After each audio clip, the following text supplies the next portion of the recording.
was speaking to a team this morning and I asked them this question: if I could show you a way where your entire life could be transformed, where your home life would be made better, where your personal thinking was improved, where even financially you would increase, they all said, well, we'd like that.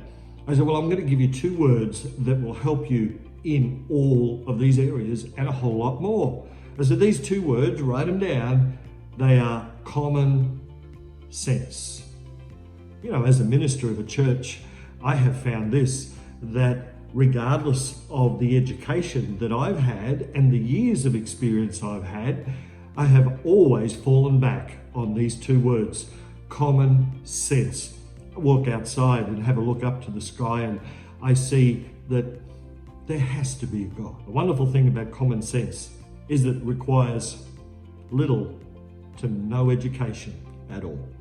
We're living in a day where common sense seems to be pushed back for people's agenda. Something I've learned about people over the years is that people do what they want to do, and they'll find a reason one way or the other. Considering gender equality, I go, goodness me, what's the problem with that? I don't see an issue. It makes sense that women and men should be equal in the workforce and in every other way. And yet it goes one step further to say, well, there is now no men and no women, it's gender X. What is that? It just doesn't make sense to argue for gender equality, but then to say there is no gender. Why would we suggest that a child can choose their sex and yet we don't allow them to vote? Why? Well, because we know that a young person's brain is not fully developed until their mid-20s. Well, we send them out to war and we do allow them to vote at 18. However, really, don't you think that their gender is even more important than voting? Really? We hold a child's hand across the road. Why? Well, it makes common sense. They're so young. They're not aware of their surroundings. It just doesn't make sense. The argument for what we now call gender X. You know, I've found in interpreting the Bible, a common sense approach works extremely well. Jesus spoke a whole lot of common sense. I consider common sense in relation to what we wear. You know, there seems to be this argument that God judges the heart and not what we wear. Well, yeah, I agree. He does look at our heart. However, the people around about you are looking not at your heart as much as not straight up anyway, but whether or not what you're wearing or whether you smell or things like that. I mean, imagine going down to the beach in a 3-piece suit tie. I mean, you just look silly. Going to a birthday party overdressed. You just wouldn't do it. And yet, well, I'll probably get myself in hot water over this. People go to a church service dressed like they're going to the beach. Now, I'm sorry, I mean, you probably listen to this and go, listen to this fella, he's all old school. Well, hang a bit. If you want to come to our church dressed in board shorts and thongs, you're more than welcome. God bless you.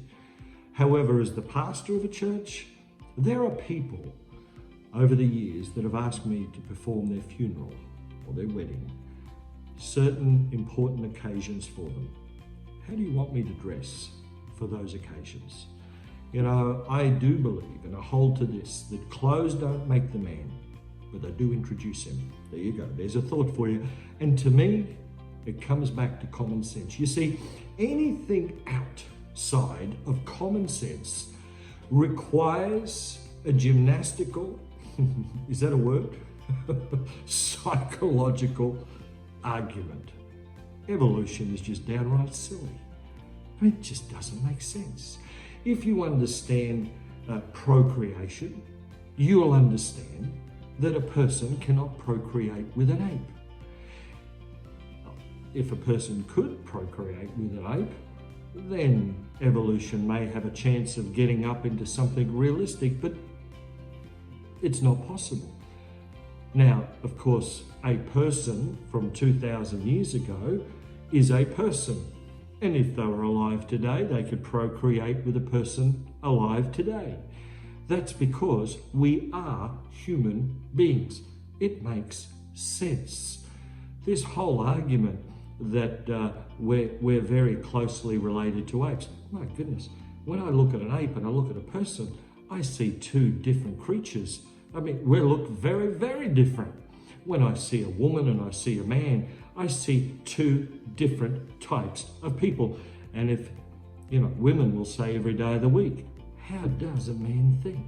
Men say the same thing about women. That's why there's that book. What is it? Men from Venus, women from Mars, or something like that. That's because we are wired differently. We are, and it makes common sense. You see, I believe this, that when we are approaching whatever it might be, our job, relationships, church, the things of God, whatever it might be, raising children, a common sense approach will tide you over every day of the week. The Bible says God has not given us a spirit of fear, but of power, love, and a sound mind. I see that sound mind as common sense. God himself makes common sense because he gives me a solution for after I die. I remember my mother, in raising me, taught me some common sense principles. I was doing a lot of athletics, and she said words to me like, don't overdo it. That makes common sense, because when you overdo it, you damage your body. There are so many things. Swim between the flags when you're out in the ocean. Makes common sense.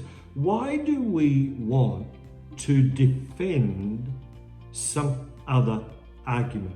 You see, I believe that anything outside common sense requires, as I said a moment ago, some sort of analytical forethought, almost an argument, in order to defend that person's point of view. There are so many things today we are seeing in the United States, Australia, the UK, right around the world, that are just not making common sense, making our judgment call. And of course, common sense really comes back to sound judgment. If we are to make right decisions in relationships, in our family, in our job, in our workplace, of course, in our church life, then I believe it would pay great dividend for all of us to pause for thought for this term, common sense. It's very common. We all have it. I believe that God gave it to all of us. Just as salmon swim upstream and birds fly to the south or the east, wherever they fly, it is almost like it is a God-given gift to have common sense. Children have a lot of common sense. Adults should have more common sense because we are exposed to the realities of life. I pray God will bless you as you consider this term. I heard a fellow one day say to me, I told my wife I loved her when I married her. If anything changes, I'll let her know. Well, that just doesn't make sense. In counseling people, I'll often look for what makes sense. I'll ask people, what's that doing for you? And how many people have said, well, I don't know.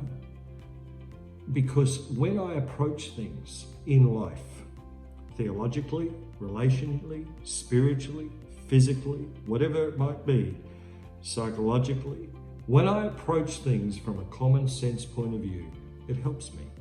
And I believe it'll help you too. So God bless you as we walk together and together with Jesus.